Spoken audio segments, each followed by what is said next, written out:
Viongozi hapa Kenya sana sana wale wako serikali hawajui kuongea na watu. Kama wewe ni viongozi lazima ongea na watu na heshima.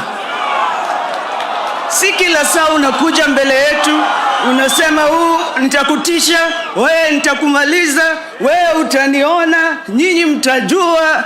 Hapana bana. We're also human beings. Which is why a funeral like this is a very important thing. Kwa sababu tukumbusha kwamba sisi wote ni binadamu. Na ground ndio itasema.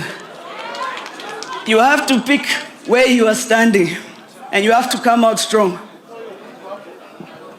Kuna watu wengine jana niliona kwamba bei ya mafuta imepanda. Juzi nilisikia deni ya Kenya imepita zaidi ya trilioni 10. Najua hiyo namba ni kubwa sana hata wengine hawaeleki. But you know what that means? Ni kama uko na jirani na huyu jirani yako na deni yako. Kidogo kidogo ameenda kwa jirani mwingine anakopa. Anaenda kwa M-Shwari anakopa. Anaenda supermarket anakopa. Anafunga simu yake ya Safaricom, anafungua hiyo ya Airtel anakopa. Hata nyumbani hawezi rudi saizi Shylock anamtafuta. Lakini ukiona huyu jamaa, unaona amevaa suti mpya, ameng'ara, viatu iko sawa, ameenda kwa kinyozi amepaka hiyo kitu wanaume wanapenda kupaka hapa, amepiga line cut hapa, na ako na deni yako. Ukiona huyu jamaa utafanyaje? Ukimwona utafanyaje? That's what is happening here. The economy is in bad shape. Vijana wana kazi. Mabiashara vidogo zimefungwa. Wakulima wanahangaika juu ya gharama ya mbolea. Na nyinyi hamna focus bana. You have to focus. You need to talk less and work more.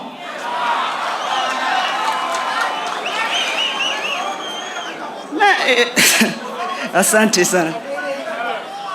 So to conclude, it's why viongozi vya uchumi need to focus on the things that matter in this economy. To finish, the National Treasury is not a political office. The National Treasury of the Republic of Kenya is not a personal office.